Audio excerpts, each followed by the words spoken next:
it's Prerak, and this car is the reason that you drive a turbo petrol today in India.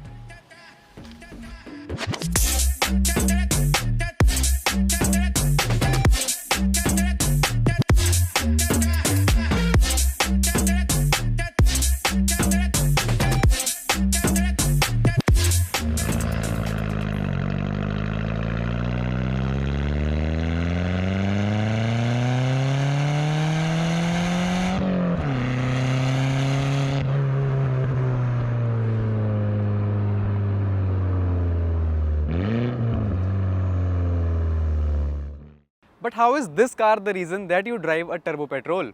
Well, back in 2004, this was the first car ever to be sold with a turbo petrol in India.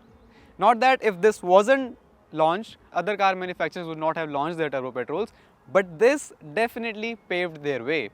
What's so special about it is the 1.8T engine inside of it. So let's take a look at that.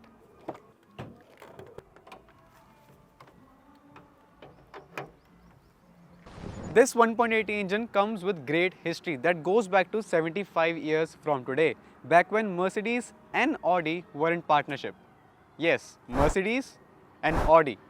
So before the World War, Mercedes and Audi were in partnership and they developed the roots of this engine. Back then it was called the M118 and today as it stands, it's known as the EA113.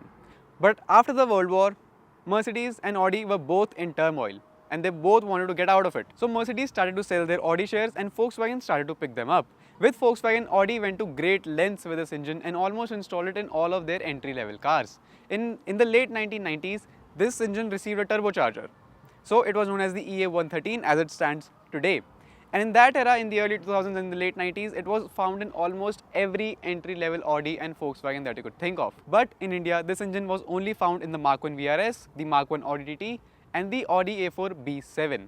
What is so special about this engine is that it has an iron block, a forged crankshaft, forged con rods, and forged piston in some cases, but it only produces 150 horsepower. So all of the internals are a bit of an overkill, which makes this engine really tunable. These engines can be easily pushed to 350 horsepower on these stock internals. After that, the only constraint would be the con rods because they are pretty fragile, but 350 horsepower is a really great number. What's so unique about this engine is that it has 20 valves. So your conventional 4-cylinder has 16 valves, which means 4 valves per cylinder. But this engine has 5 valves per cylinder, 3 intake valves and 2 exhaust valves. Such a valve configuration was used to ensure a torquey lower end and good amount of power at the higher end as well. But with 5 valves per cylinder, you could not run direct injection. So this car does not have direct injection, unfortunately. In the future engines to follow, they had to go back to the conventional 4 valves per cylinder to accommodate that extra hole for the direct injection. Because this engine was so tunable and peppy, for most people of our generation or the previous generation, this was their first real taste of power. Back then, 150 horsepower was a great number. Even if today it sounds like it's pretty less, back then most cars were not even turbocharged. So this was a pretty healthy number. And the fact that it could be tuned very easily on the stock internals with just a map, that made it pretty famous amongst the tuners. Even for India, this car paved a great path for the tuning industry. If you enjoy the parts availability and the tunability of the EA888 Gen 2 and Gen 3 today, you have to thank this engine right here. This engine acted as a catalyst to the tuning industry of India and took it to the place where it is today. As good as this engine is and the vehicle, these were not sold that well. Because when they were on sale back in 2001, they were selling alongside their diesel counterparts, the 1.9 TDI motor. That engine was launched in 2001 and it was on sale at a price of 10.6 lakhs to 15 lakhs for the highest variant. That is roughly 28 lakhs to 36 lakhs in today's money adjusted for inflation. In 2004, this car launched to test the waters for the VRS, the Victory Rally Sport. It was priced at around 13.6 lakhs, which is roughly 33 lakhs in today's money. And it was not sold very well. Everyone would just choose the diesel over the petrol. There was also a 2-liter MPI on sale, which obviously was not selling that well either. The VRS was offered in 4 shades. This yellow, there was a red one, a black and a silver. On the outside, the VRS got sportier bumpers, a rear wing, a very beautiful chrome tip and 16-inch Spider alloy rims. It also got a sunroof. It also got disc brakes on all 4 corners back in 2004. It got 288 mm rotors up front and 232 at the rear. It also got these beautiful headlights which it shared with the LNK. These are auto leveling and they also get a headlight washer system. On the interior, it got a 3-spoke steering wheel which is unique to the VRS. It also got bucket fitting Recaro style seats and it got a VRS logo embossed in all the seats. It also got a really beautiful speedometer. The Octavias will always hold a special place in my heart. This being the first generation makes it that much more special. In India, we never really got the Golfs, but we got their sedan siblings, the Octavias.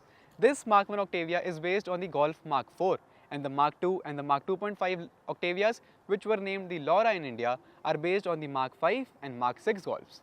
The Mark 3 and Mark 3.5 Octavias are based on the Mark 7 Golf. The Mark 4 and Mark 4.5 are based on the Mark 8 Golf. So you get the idea.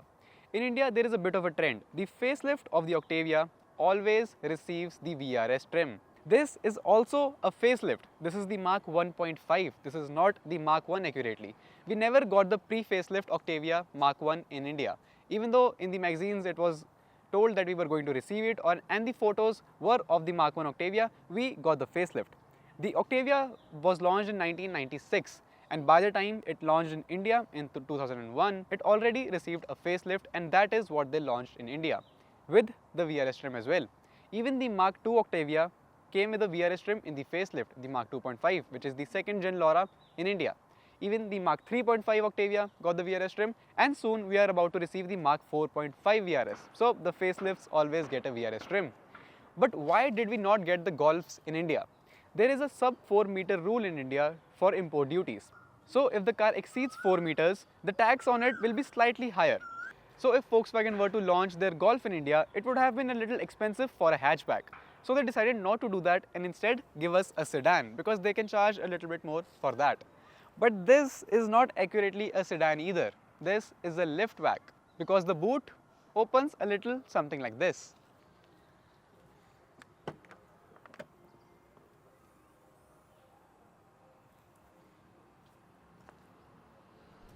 Alright, that's enough on the Octavias and the engine and everything. Let's talk about this car.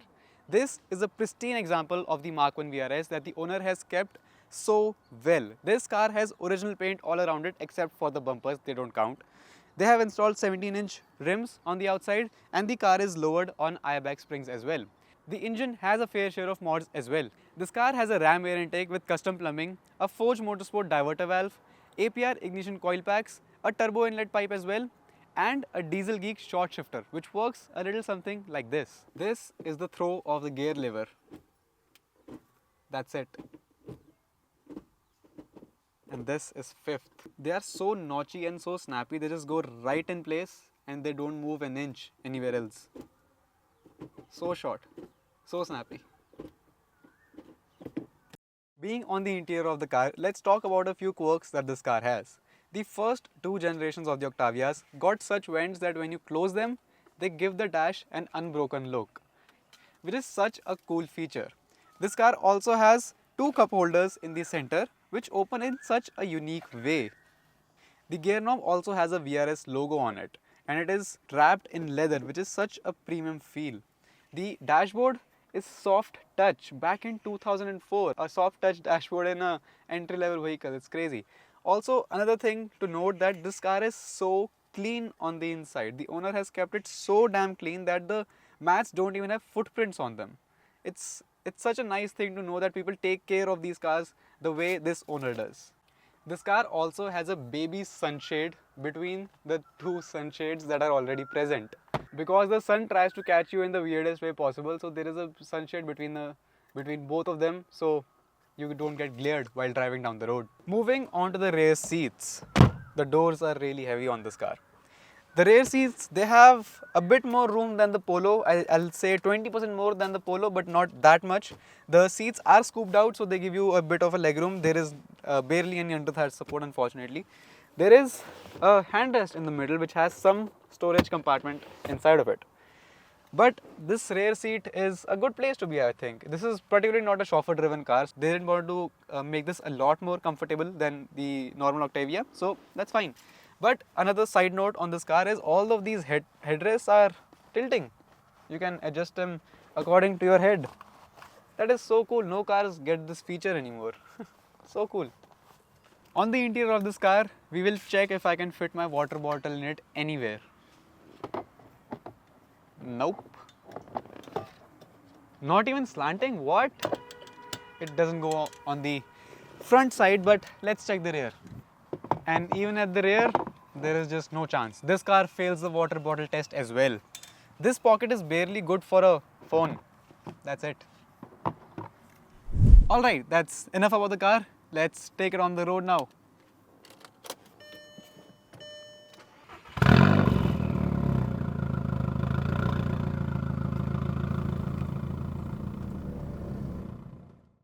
The first thing that you realize while driving this car is how analog everything is. There is no electronic assist, there is no electronic aid in this car. It being manual even adds a little bit more to that, and it's just so raw. It feels so raw in here. The steering has no buttons, the speedometer is totally analog, there are barely any screens on it. There are no cars like this anymore. Everything is just electronically aided to such a great extent these days that the pure touch of the mechanicals has just been lost. When I turn the steering of this car, I feel that yes, it is turning something. It has great feedback. It's just this sort of things just don't exist in the modern cars anymore. The shifts are so nice. They're just so notchy. They just go right in place without missing a beat. And the clutch travel is really long on this car. Like if I drive other manual cars, the clutch travel is not that long. It's really long on this car. Let's find a highway to drive this car a little better. But damn, all the noises that this car makes, because it has a custom air intake, it has a custom exhaust as well. From catback, this car is totally straight. It has no resonator, no muffler. So it's straight till the very end. So it makes all the right noises. The owner has kept this car so well that I don't even wish to go too hard on this car because they treat it as their baby. So I don't want to rip it down the highway or anything. I'll just test it a little bit. I won't take it to the extreme. I won't do anything crazy with it. Just a little taste of what this engine can do. So we're just joining the highway now.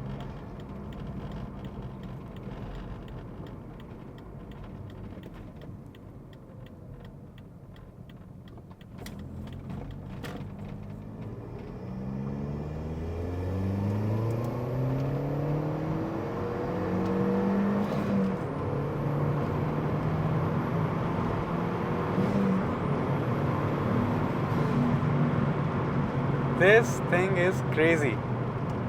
It's crazy. Even though it's making like 170, 175 horsepower right now with that stage 1 tune, the gearing is so short on this car that each gear just takes you to such a high speed and it just keeps on pulling till like the red line starts at 6500 RPM. It just keeps on pulling till that point. I mean, with those 5 valves per cylinder, the engineers did such a great job because yes, it has a torquey lower end. Yes, it has power till the very end.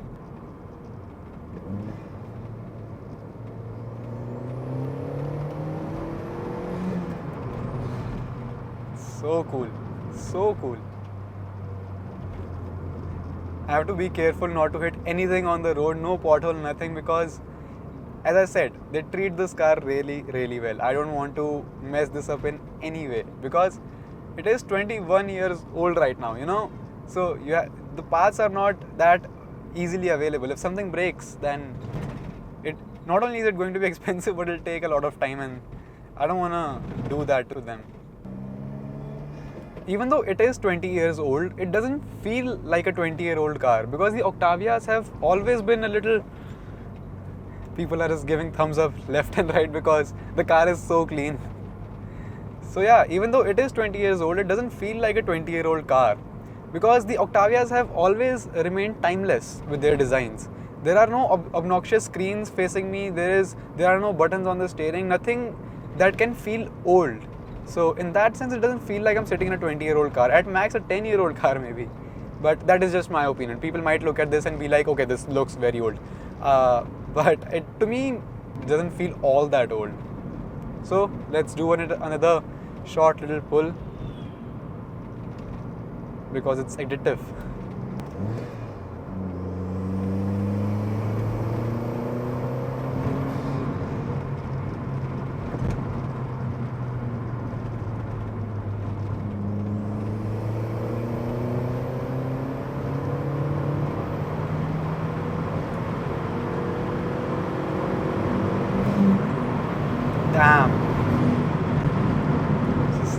on pulling, man.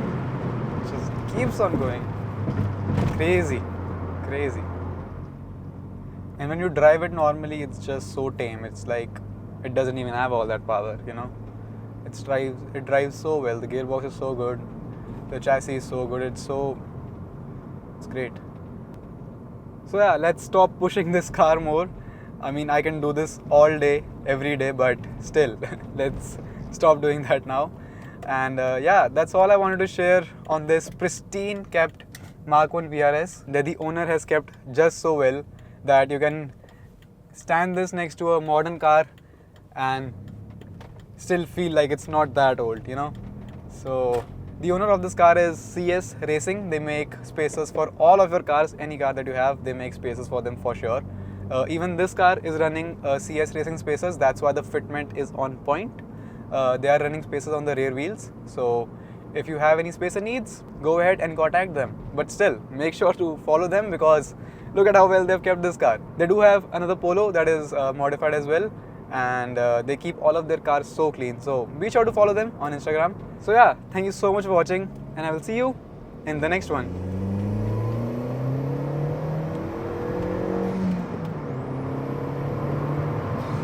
And I'm not even pushing it to the max right now. This is bonkers.